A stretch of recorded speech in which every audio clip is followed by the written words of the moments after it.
How the Brigadier won his medal.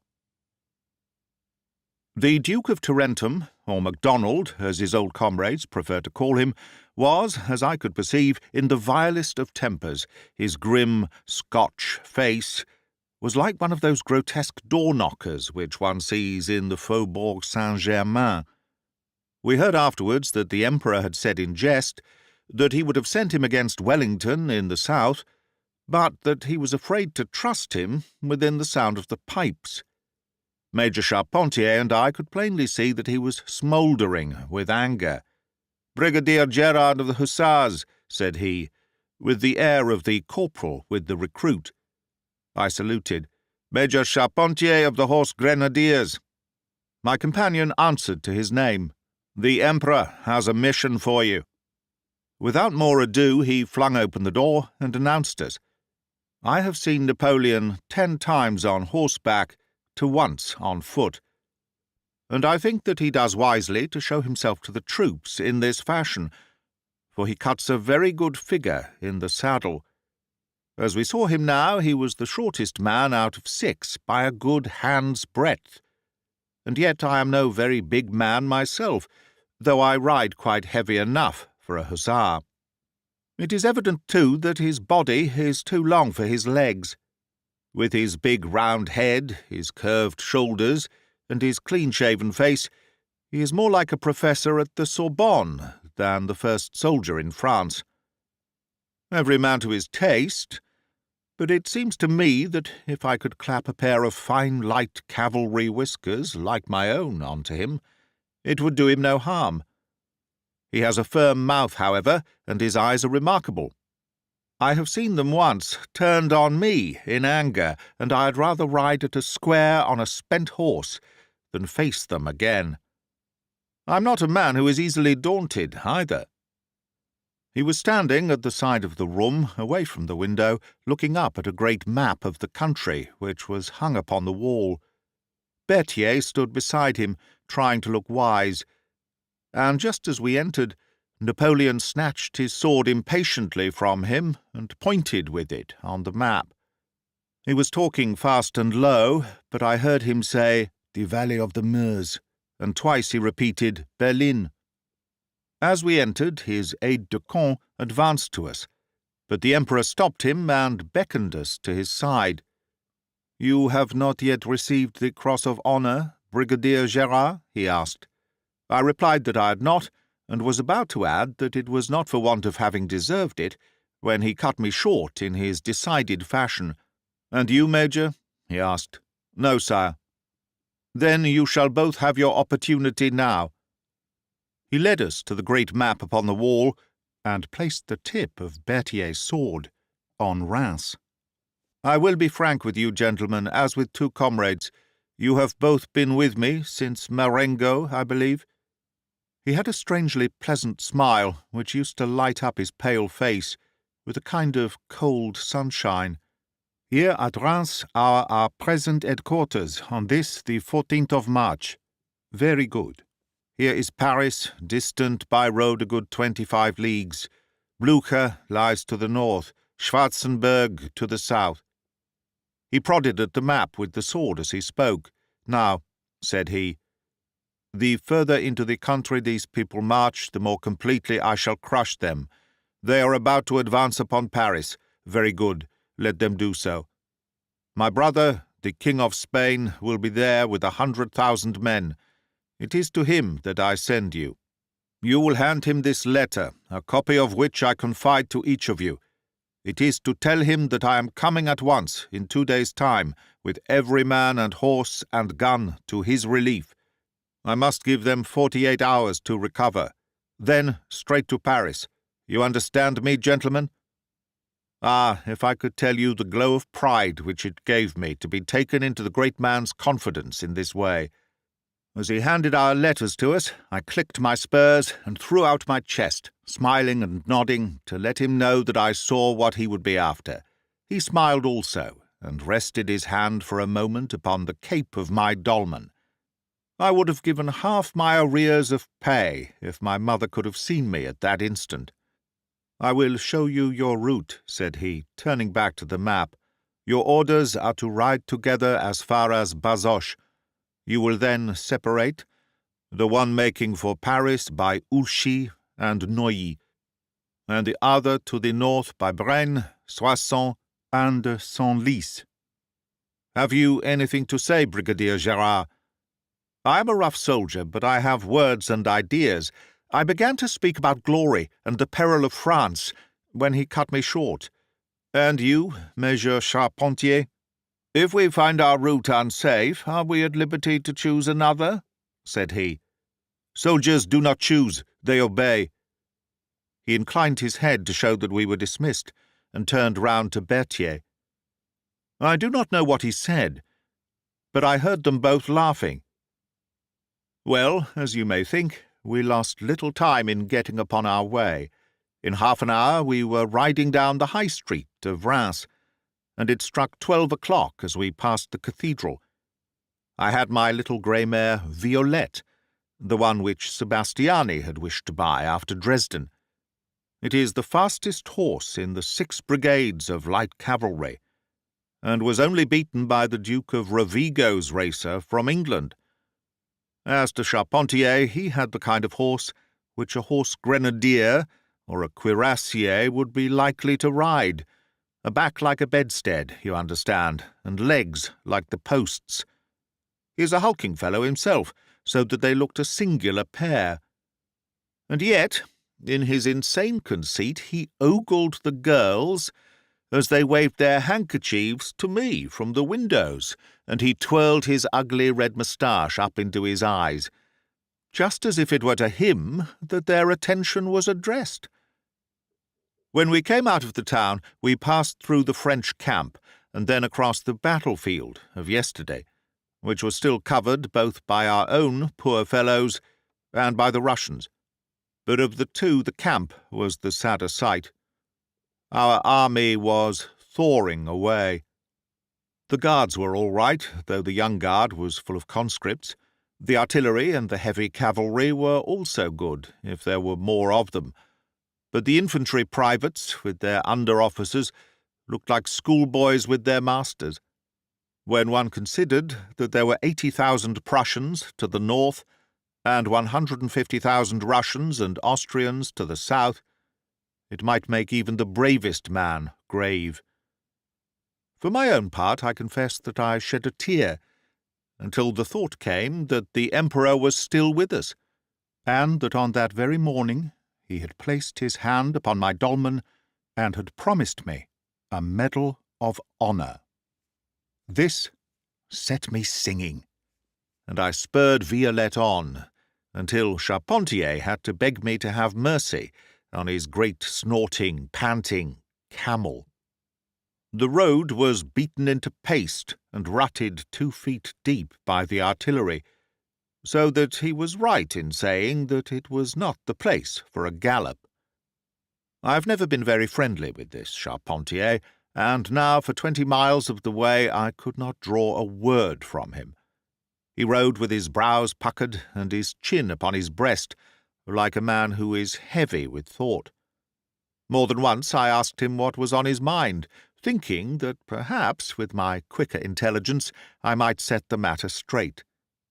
His answer always was that it was his mission of which he was thinking, which surprised me, because, although I had never thought much of his intelligence, still it seemed to me to be impossible that anyone could be puzzled by so simple and soldierly a task. Well, we came at last to Bazoches, where he was to take the southern road and I the northern. He half-turned in his saddle before he left me, and he looked at me with a singular expression of inquiry in his face. "What do you make of it, Brigadier?" he asked. "Of what?" "Of our mission. Surely it is plain enough." "You think so? Why should the Emperor tell us his plans?" "Because he recognized our intelligence." My companion laughed in a manner which I found annoying. "May I ask what you intend to do if you find these villages full of Prussians?" he asked. "I shall obey my orders." "But you'll be killed." "Very possibly." He laughed again, and so offensively that I clapped my hand to my sword. But before I could tell him what I thought of his stupidity and rudeness, he had wheeled his horse, and was lumbering away down the other road. I saw his big fur cap vanish over the brow of the hill, and then I rode upon my way, wondering at his conduct. From time to time I put my hand to the breast of my tunic, and felt the paper crackle beneath my fingers. Ah, my precious paper, which should be turned into the little silver medal for which I had yearned so long. All the way from Braine to Sermoise, I was thinking of what my mother would say when she saw it. I stopped to give Violette a meal at the wayside auberge on the side of a hill not far from Soissons, a place surrounded by old oaks, and with so many crows that one could scarce hear one's own voice. It was from the innkeeper that I learned that Marmont had fallen back 2 days before, and that the Prussians were over the Aisne. An hour later, in the fading light, I saw 2 of their vedettes upon the hill to the right, and then, as darkness gathered, the heavens to the north were all glimmering from the lights of a bivouac.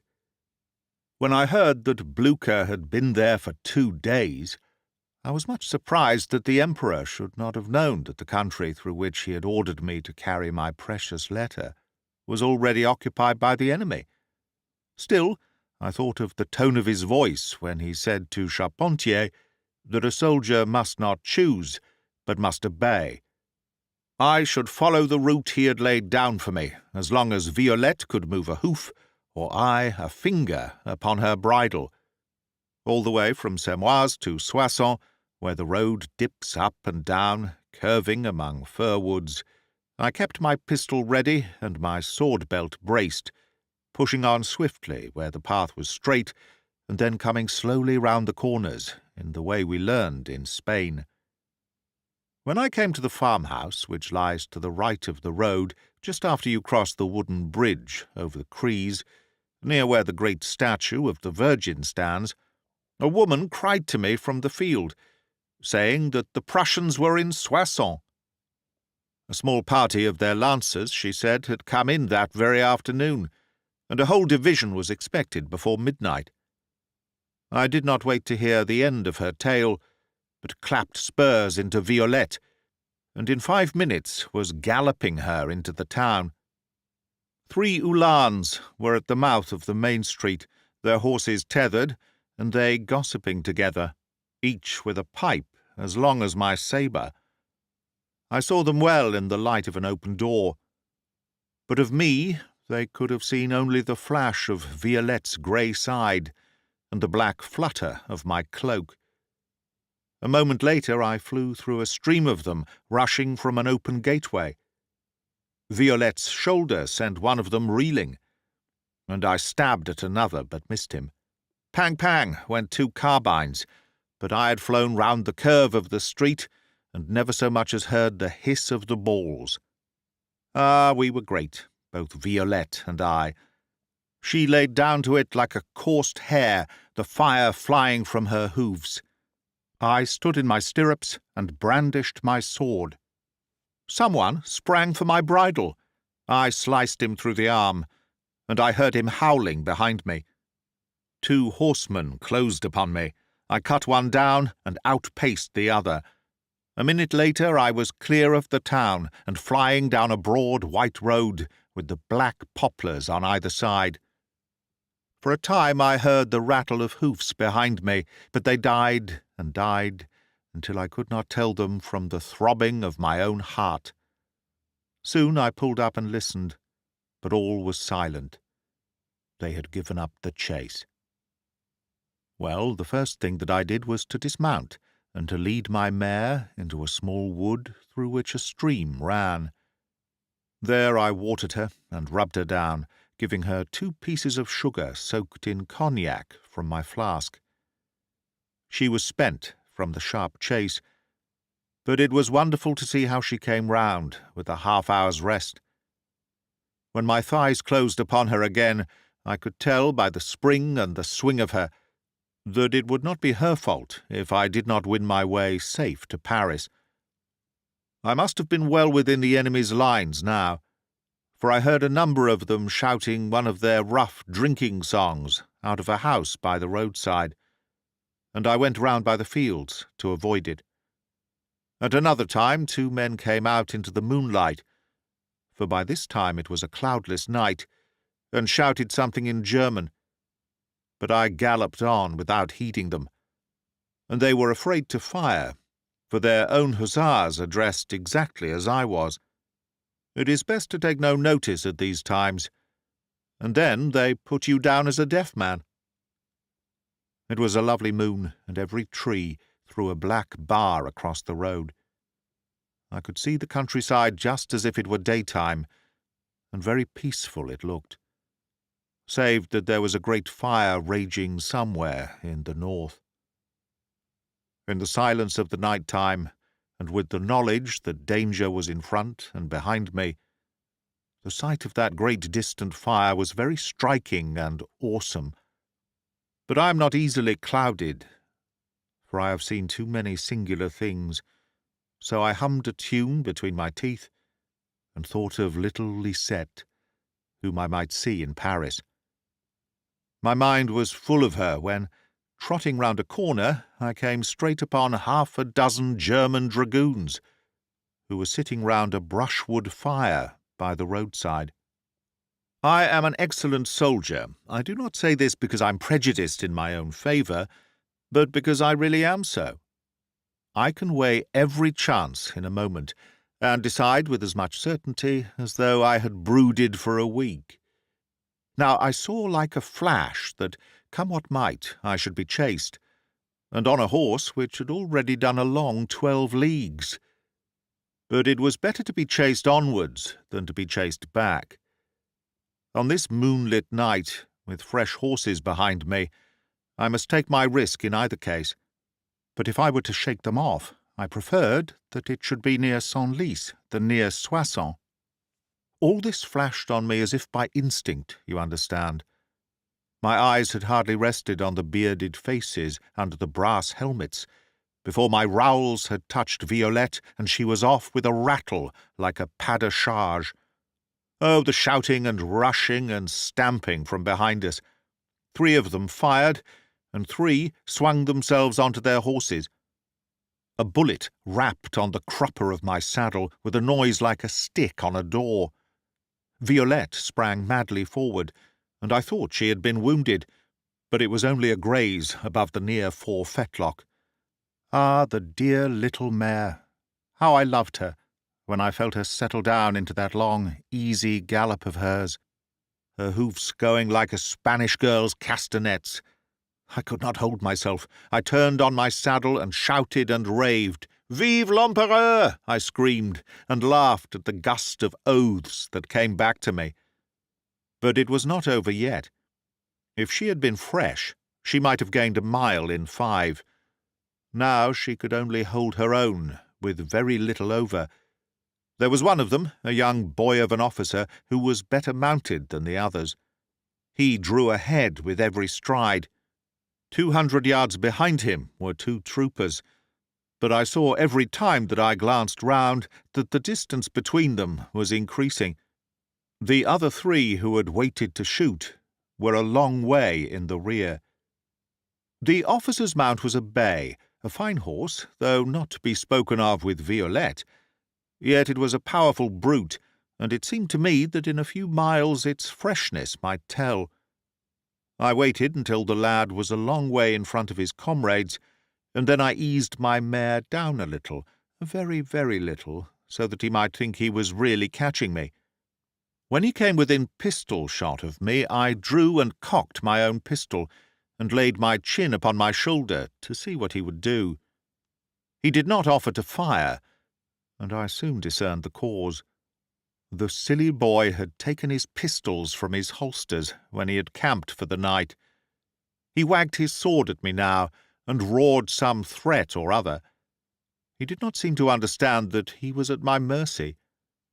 I eased Violette down until there was not the length of a long lance between the grey tail and the bay muzzle. "Rendezvous!" he yelled. "I must compliment monsieur upon his French," said I, resting the barrel of my pistol upon my bridle arm, which I have always found best when shooting from the saddle. I aimed at his face, and could see, even in the moonlight, how white he grew when he understood that it was all up with him. But even as my finger pressed the trigger, I thought of his mother, and I put my ball through the horse's shoulder. I fear he hurt himself in the fall, for it was a fearful crash, but I had my letter to think of, so I stretched the mare into a gallop once more. But they were not so easily shaken off, these brigands. The two troopers thought no more of their young officer than if he had been a recruit thrown in the riding school. They left him to the others and thundered on after me. I had pulled up on the brow of a hill, thinking that I had heard the last of them. But my faith, I soon saw there was no time for loitering, so away we went, the mare tossing her head, and I my shako, to show what we thought of two dragoons who tried to catch a hussar. But at this moment, even while I laughed at the thought, my heart stood still within me.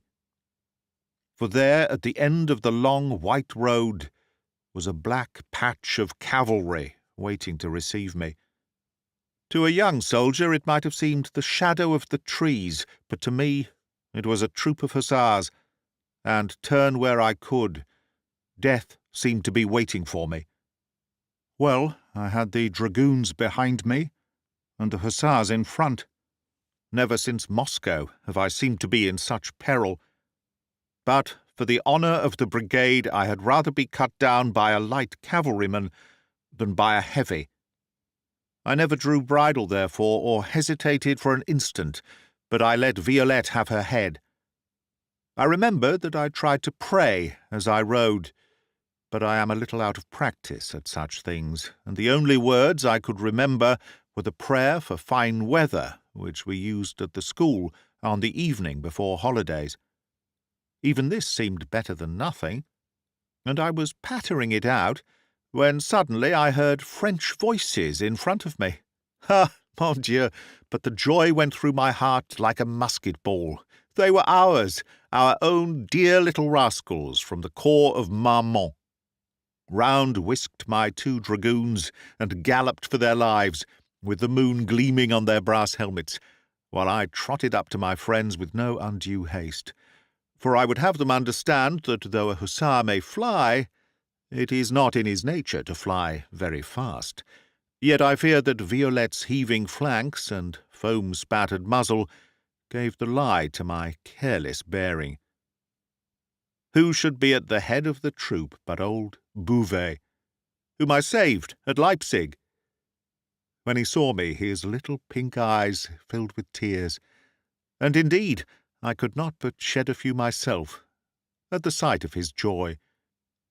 I told him of my mission, but he laughed when I said that I must pass through Senlis. "The enemy is there," said he. "You cannot go." "I prefer to go where the enemy is," I answered. "But why not go straight to Paris with your dispatch? Why should you choose to pass through the one place where you're almost sure to be taken or killed?" "A soldier does not choose, he obeys," said I, just as I had heard Napoleon say it. Old Bouvet laughed in his wheezy way, until I had to give my mustachios a twirl and look him up and down in a manner which brought him to reason. "Well," said he, "you had best come along with us, for we are all bound for Senlis. Our orders are to reconnoitre the place. A squadron of Poniatowski's Polish lancers are in front of us. If you must ride through it, it is possible that we may be able to go with you." So away we went, jingling and clanking through the quiet night, until we came up with the Poles. Fine old soldiers, all of them, though a trifle heavy for their horses. It was a treat to see them, for they could not have carried themselves better if they had belonged to my own brigade. We rode together, until in the early morning we saw the lights of Senlis. A peasant was coming along with a cart, and from him we learned how things were going there. His information was certain, for his brother was the mayor's coachman, and he had spoken with him late the night before. There was a single squadron of Cossacks, or a polk, as they call it in their frightful language, quartered upon the mayor's house, which stands at the corner of the marketplace and is the largest building in the town. A whole division of Prussian infantry was encamped in the woods to the north, but only the Cossacks were in Senlis.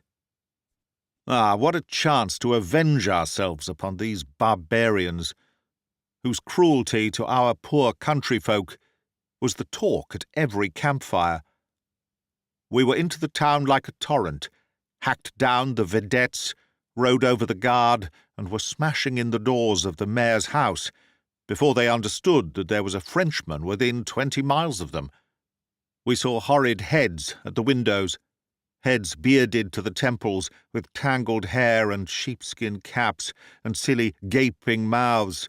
"Hurrah! Hurrah!" they shrieked, and fired with their carbines. But our fellows were into the house and at their throats before they had wiped the sleep out of their eyes. It was dreadful to see how the Poles flung themselves upon them like starving wolves upon a herd of fat bucks. For, as you know, the Poles have a blood feud against the Cossacks. The most were killed in the upper rooms, whither they had fled for shelter, and the blood was pouring down into the hall like rain from a roof. They are terrible soldiers, these Poles, though I think they are a trifle heavy for their horses. Man for man, they are as big as Kellermann's cuirassiers. Their equipment is, of course, much lighter, since they are without the cuirass, backplate, and helmet. Well, it was at this point that I made an error. A very serious error, it must be admitted. Up to this moment I had carried out my mission in a manner which only my modesty prevents me from describing as remarkable. But now I did that which an official would condemn and a soldier excuse.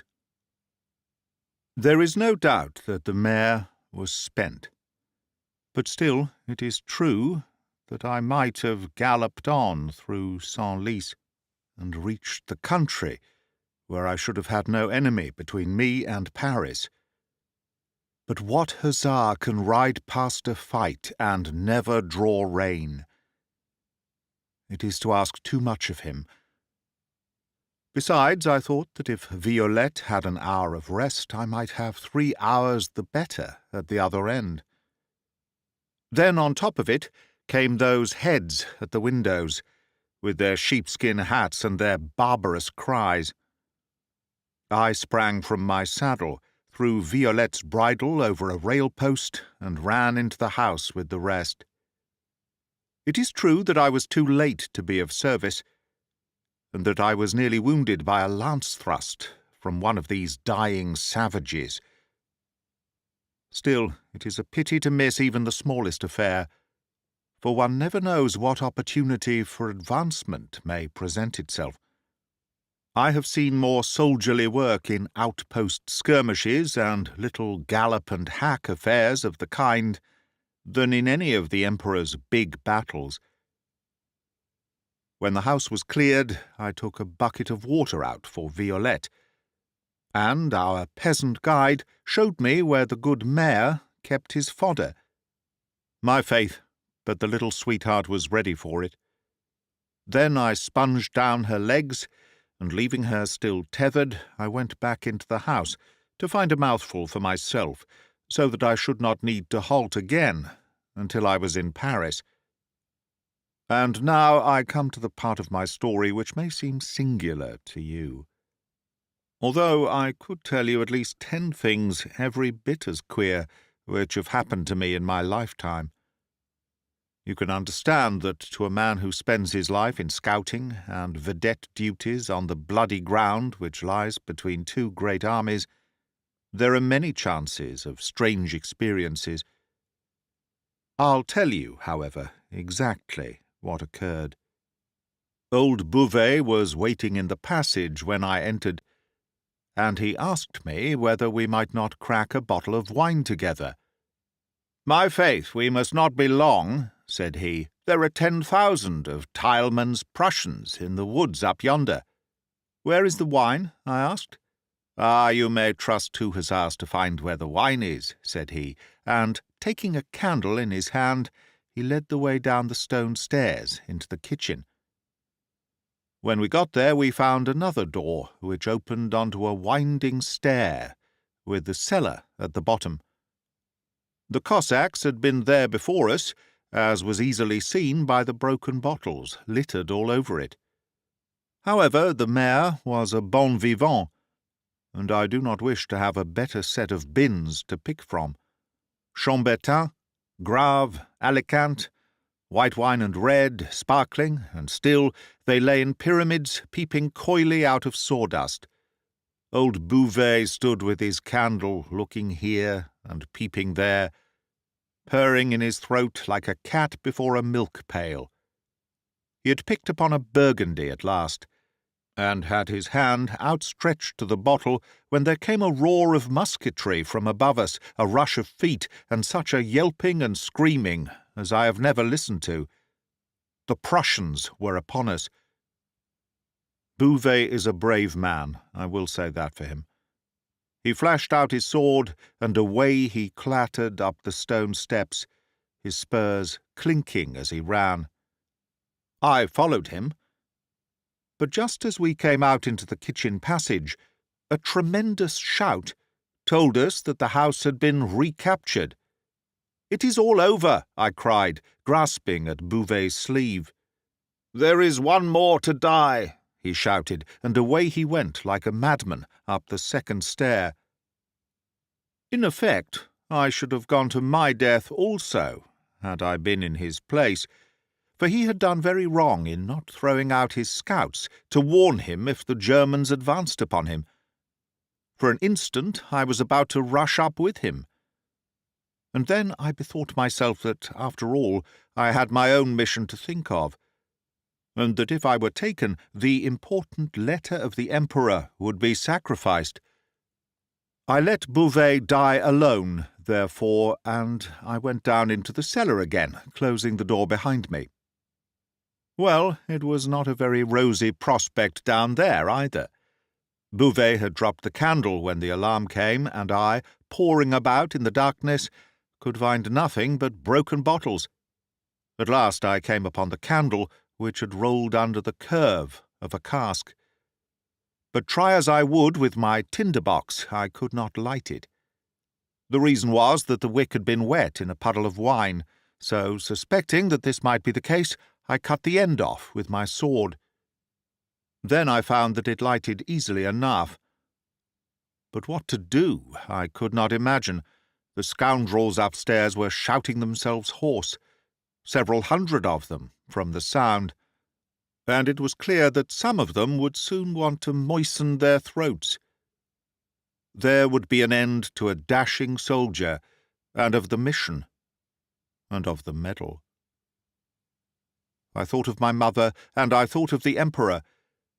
It made me weep to think that the one would lose so excellent a son, and the other the best light cavalry officer he ever had since Lasalle's time. But presently I dashed the tears from my eyes. "Courage!" I cried, striking myself upon the chest. "Courage, my brave boy!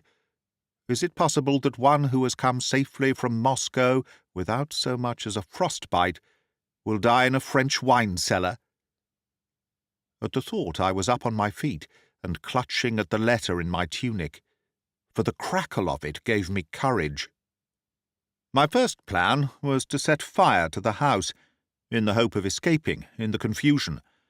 My second, to get into an empty wine-cask.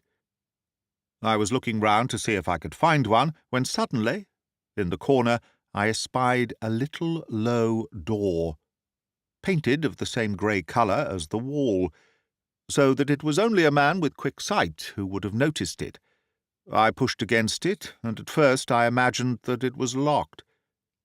Presently, however, it gave a little, and then I understood that it was held by the pressure of something on the other side. I put my feet against a hogshead of wine, and I gave such a push that the door flew open, and I came down with a crash upon my back, the candle flying out of my hands, so that I found myself in darkness once more. I picked myself up and stared through the black archway into the gloom beyond. There was a slight ray of light coming from some slit or grating. The dawn had broken outside, and I could dimly see the long, curving sides of several huge casks, which made me think that perhaps this was where the mayor kept his reserves of wine while they were maturing. At any rate, it seemed to be a safer hiding place than the outer cellar. So, gathering up my candle, I was just closing the door behind me, when I suddenly saw something which filled me with amazement, and even, I confess, with the smallest little touch of fear. I have said that at the further end of the cellar there was a dim grey fan of light striking downwards from somewhere near the roof. Well, as I peered through the darkness, I suddenly saw a great tall man skip into this belt of daylight and then out again into the darkness at the further end. My word, I gave such a start that my shako nearly broke its chin-strap. It was only a glance, but nonetheless I had time to see that the fellow had a hairy Cossack cap on his head, and that he was a great long-legged, broad-shouldered brigand, with a sabre at his waist. My faith, even Etienne Gerard was a little staggered at being left alone with such a creature in the dark. But only for a moment. Courage, I thought. Am I not a hussar? A brigadier, too, at the age of 31, and the chosen messenger of the Emperor?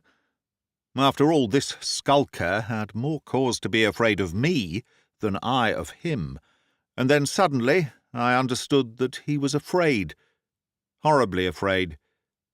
I could read it from his quick step and his bent shoulders as he ran among the barrels, like a rat making for its hole. And of course it must have been he who had held the door against me, and not some packing-case or wine-cask, as I had imagined. He was the pursued, then, and I the pursuer. Aha! I felt my whiskers bristle as I advanced upon him through the darkness. He would find that he had no chicken to deal with, this robber from the north. For the moment I was magnificent. At first I had feared to light my candle, lest I should make a mark of myself, but now, after cracking my shin over a box and catching my spurs in some canvas, I thought the bolder course the wiser. I lit it, therefore, and then I advanced with long strides, my sword in my hand. "Come out, you rascal!" I cried. "Nothing can save you. You will at last meet with your deserts." I held my candle high, and presently I caught a glimpse of the man's head staring at me over a barrel. He had a gold chevron on his black cap, and the expression of his face told me in an instant that he was an officer and a man of refinement. "Monsieur," he cried in excellent French, "I surrender myself on a promise of quarter, but if I do not have your promise, I will then sell my life as dearly as I can."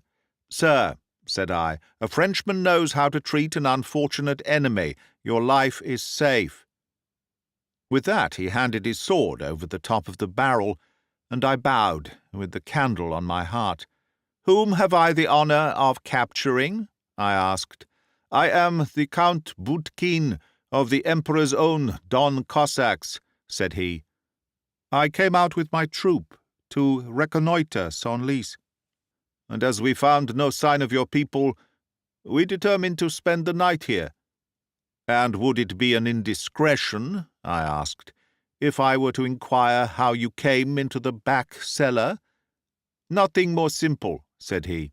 "It was our intention to start at early dawn.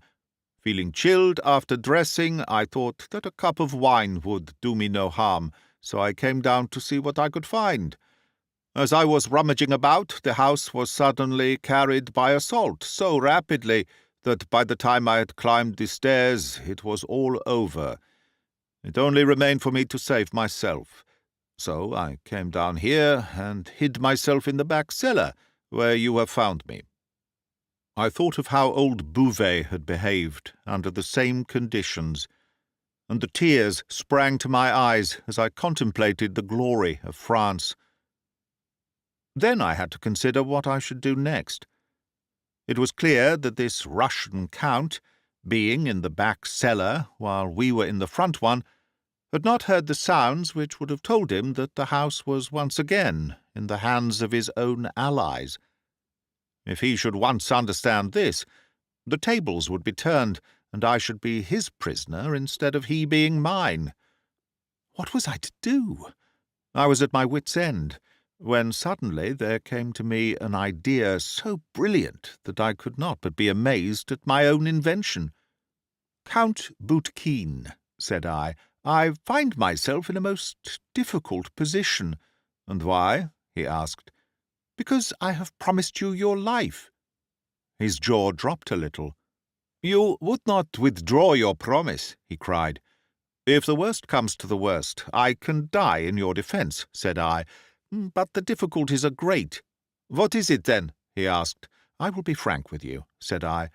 "You must know that our fellows, and especially the Poles, are so incensed against the Cossacks that the mere sight of the uniform drives them mad. They precipitate themselves instantly upon the wearer and tear him limb from limb. Even their officers cannot restrain them." The Russian grew pale at my words and the way in which I said them. "But this is terrible," said he. "Horrible," said I. "If we were to go up together at this moment, I cannot promise how far I could protect you." "I am in your hands," he cried. "What would you suggest that we should do?" "Would it not be best that I should remain here?" "That worst of all." "And why?"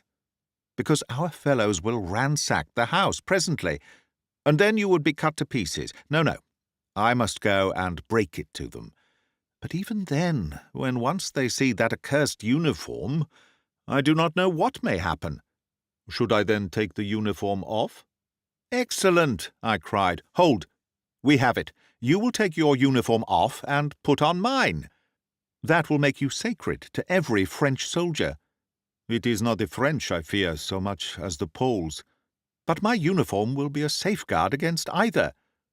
"How can I thank you?" he cried. "But you, what are you to wear?" "I will wear yours." "And perhaps fall a victim to your generosity?" "It is my duty to take the risk," I answered. "But I have no fears. I will ascend in your uniform. 100 swords will be turned upon me. 'Hold!' I will shout. 'I am the Brigadier Gérard.' Then they will see my face. They will know me, and I will tell them about you. Under the shield of these clothes you will be sacred." His fingers trembled with eagerness as he tore off his tunic.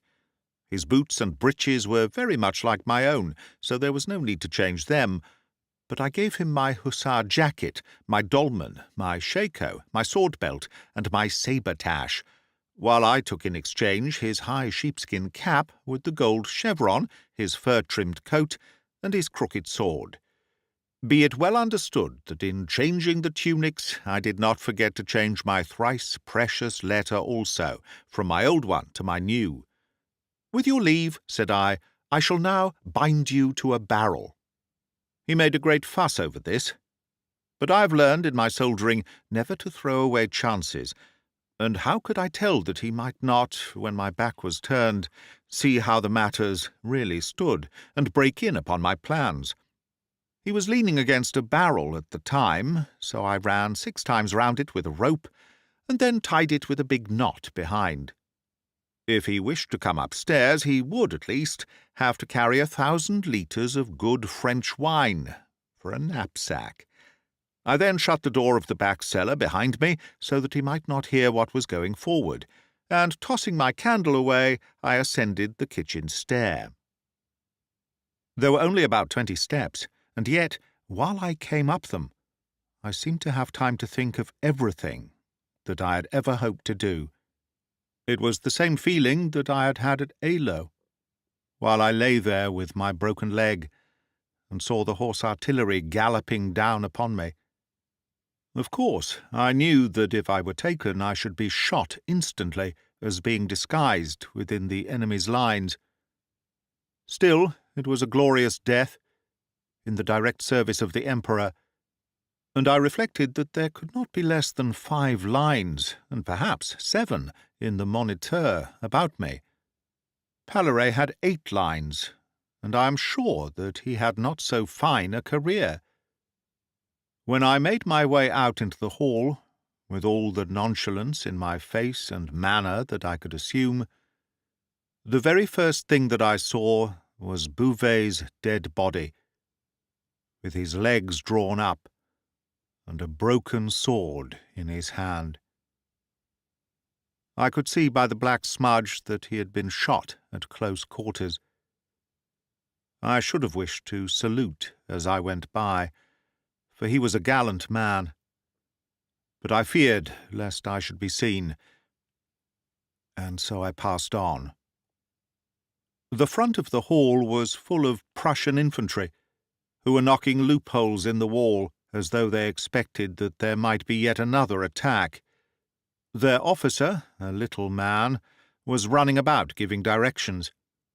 They were all too busy to take much notice of me, but another officer, who was standing by the door with a long pipe in his mouth, strode across and clapped me on the shoulder, pointing to the dead bodies of our poor hussars, and saying something which was meant for a jest, for his long beard opened and showed me every fang in his head. I laughed heartily also, and said the only Russian words that I knew.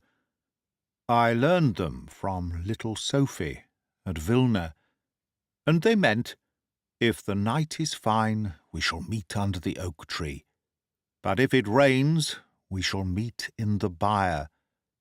It was all the same to this German, however, and I have no doubt that he gave me credit for saying something very witty indeed, for he roared laughing, and slapped me on my shoulder again.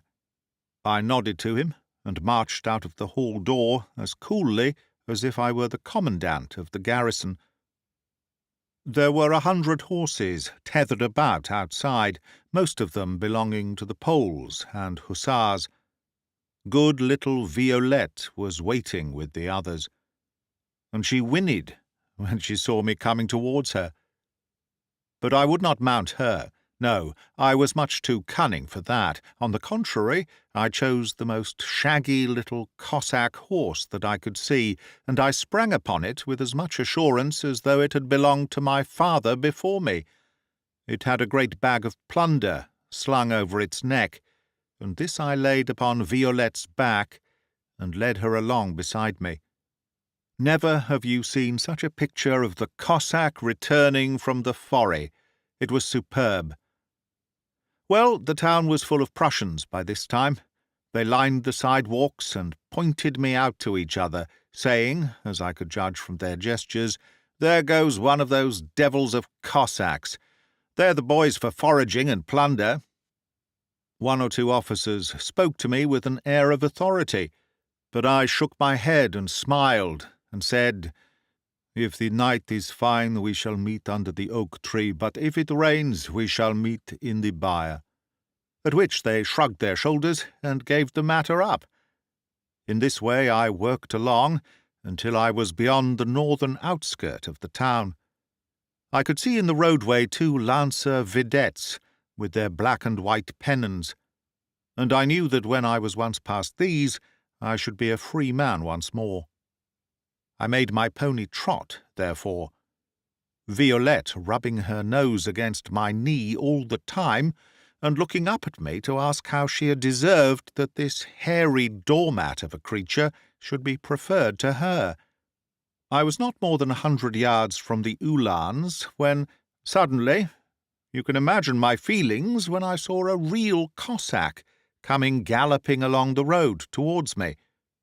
Ah, my friend, you who read this, if you have any heart, you will feel for a man like me, who had gone through so many dangers and trials, only at this very last moment to be confronted with one which appeared to put an end to everything. I will confess that for a moment I lost heart, and was inclined to throw myself down in my despair, and to cry out that I had been betrayed. But no, I was not beaten even now. I opened 2 buttons of my tunic so that I might get easily at the Emperor's message, for it was my fixed determination when all hope was gone to swallow the letter and then die, sword in hand. Then I felt that my little crooked sword was loose in its sheath, and I trotted on to where the vedettes were waiting. They seemed inclined to stop me, but I pointed to the other Cossack, who was still a couple of 100 yards off, and they, understanding that I merely wished to meet him, let me pass with a salute. I dug my spurs into my pony then, for if I were only far enough from the lancers, I thought I might manage the Cossack without much difficulty. He was an officer, a large, bearded man, with a gold chevron in his cap, just the same as mine. As I advanced, he unconsciously aided me by pulling up his horse, so that I had a fine start of the vedettes. On I came for him, and I could see wonder changing to suspicion in his brown eyes as he looked at me and at my pony, and at my equipment. I do not know what it was that was wrong, but he saw something which was as it should not be. He shouted out a question, and then, when I gave no answer, he pulled out his sword. I was glad in my heart to see him do so, for I had always rather fight than cut down an unsuspecting enemy. Now I made at him full tilt, and, parrying his cut, I got my point in just under the 4th button of his tunic. Down he went, and the weight of him nearly took me off my horse before I could disengage. I never glanced at him to see if he were living or dead, for I sprang off my pony and on to Violette, with a shake of my bridle and a kiss of my hand to the 2 Uhlans behind me. They galloped after me, shouting, but Violette had had her rest, and was just as fresh as when she started. I took the first side road to the west, and then the first to the south, which would take me away from the enemy's country. On we went and on, every stride taking me further from my foes and nearer to my friends. At last, when I reached the end of a long stretch of road, and looking back from it could see no sign of any pursuers, I understood that my troubles were over. And it gave me a glow of happiness as I rode, to think that I had done to the letter what the Emperor had ordered. What would he say when he saw me? What could he say which would do justice to the incredible way I had risen above every danger? He had ordered me to go through Sermoise, Soissons, and Senlis, little dreaming that they were all 3 occupied by the enemy. And yet I had done it. I had borne his letter in safety through each of these towns. Hussars, dragoons, lancers, Cossacks, and infantry. I had run the gauntlet of all of them, and had come out unharmed. When I had got as far as Damartin, I caught a first glimpse of our own outposts. There was a troop of dragoons in a field, and of course I could see from the horsehair crests that they were French. I galloped towards them in order to ask them if all was safe between there and Paris, and as I rode I felt such a pride at having won my way back to my friends again, that I could not refrain from waving my sword in the air. At this, a young officer galloped out from among the dragoons, also brandishing his sword, and it warmed my heart to think that he should come riding with such ardour and enthusiasm to greet me. I made Violette caracole, and as we came together I brandished my sword more gallantly than ever. But you can imagine my feelings when he suddenly made a cut at me, which would certainly have taken my head off, if I had not fallen forward with my nose in Violette's mane. My faith, it just whistled over my cap like an east wind. Of course, it came from this accursed Cossack uniform, which, in my excitement, I had forgotten all about, and this young dragoon had imagined that I was some Russian champion who was challenging the French cavalry. My word, he was a frightened man when he understood how near he had been to killing the celebrated Brigadier Gérard. Well, the road was clear, and about 3 o'clock in the afternoon I was at Saint-Denis, though it took me a long 2 hours to get from there to Paris, for the road was blocked with commissariat wagons and guns of the artillery reserve, which was going north to Marmont and Mortier.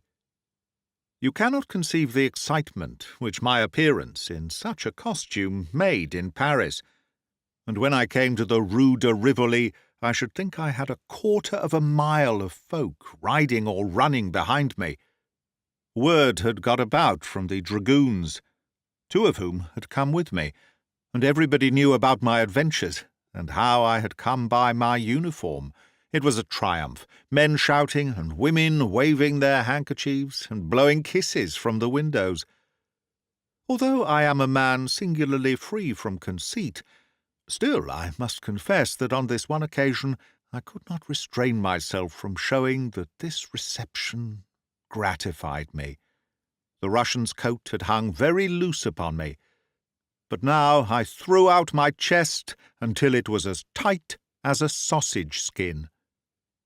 And my little sweetheart of a mare tossed her mane and pawed with her front hoofs, frisking her tail about as though she said, "We've done it together this time. It is to us that commissions should be entrusted." When I kissed her between the nostrils as I dismounted at the gate of the Tuileries, there was as much shouting as if a bulletin had been read from the Grand Army. I was hardly in costume to visit a king, but after all, if one has a soldierly figure, one can do without all that. I was shown up straight away to Joseph, whom I had often seen in Spain. He seemed as stout, as quiet, and as amiable as ever. Talleyrand was in the room with him, or I suppose I should call him the Duke of Benevento, but I confess that I like the old names best. He read my letter when Joseph Buonaparte handed it to him, and then he looked at me with the strangest expression in those funny little twinkling eyes of his. "Were you the only messenger?" he asked. "There was one other, sir," said I, "Major Charpentier, of the Horse Grenadiers." "He has not yet arrived," said the King of Spain. "If you had seen the legs of his horse, sire, you would not wonder at it," I remarked. "There may be other reasons," said Talleyrand, and he gave that singular smile of his. Well, they paid me a compliment or two, though they might have said a good deal more, and yet have said too little. I bowed myself out, and very glad I was to get away, for I hate a court as much as I love a camp. Away I went to my old friend Chaubert in the Rue Miromesnil, and there I got his hussar uniform, which fitted me very well. He and Lisette and I supped together in his rooms, and all my dangers were forgotten. In the morning I found Violette ready for another 20-league stretch. It was my intention to return instantly to the Emperor's headquarters, for I was, as you may well imagine, impatient to hear his words of praise, and to receive my reward.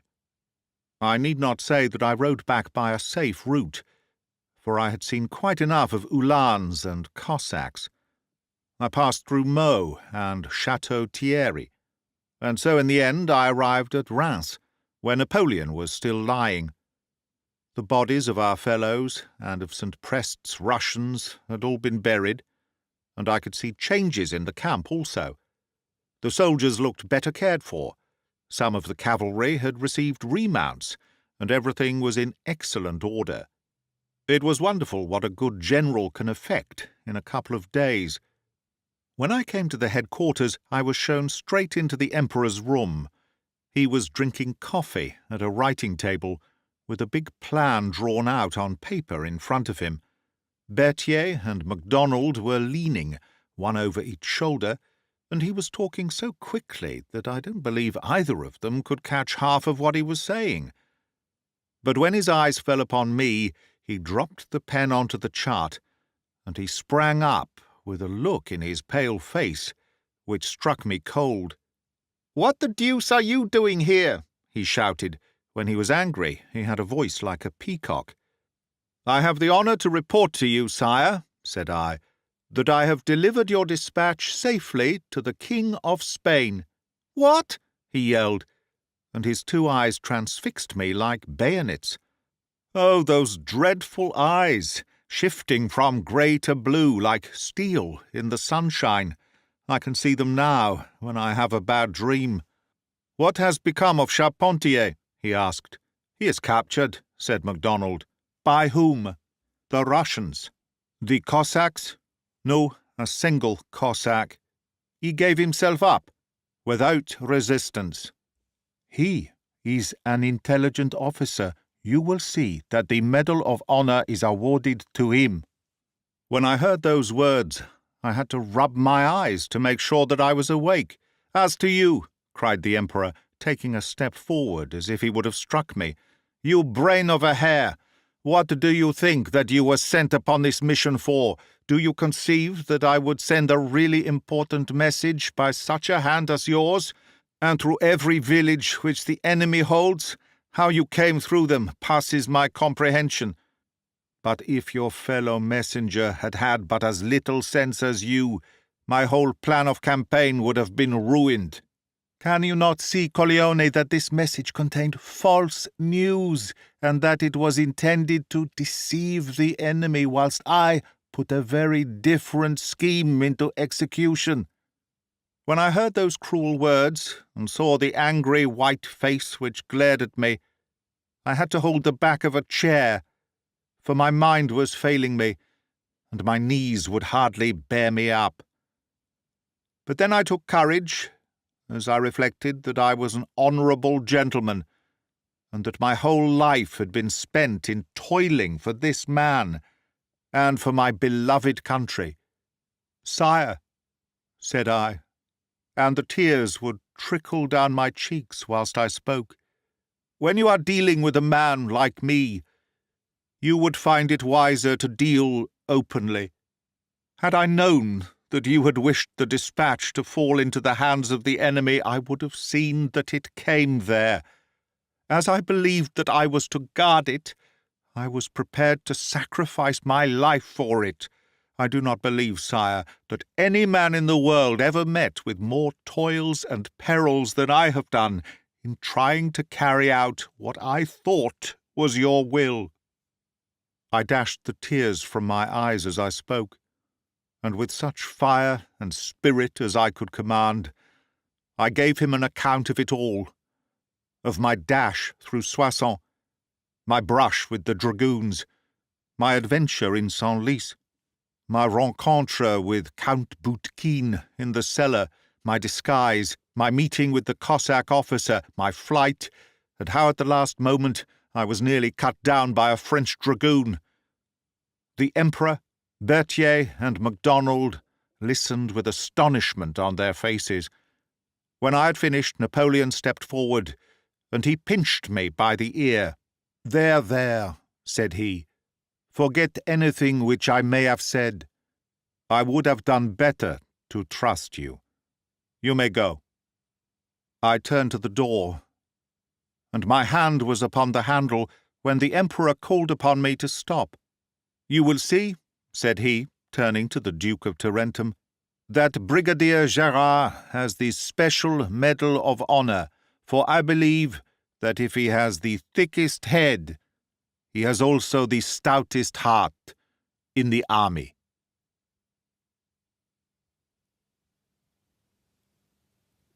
That is the end of How the Brigadier Won His Medal, from the exploits of Brigadier Gerard by Sir Arthur Conan Doyle, read by Greg Wagland for Magpie Audio 2024.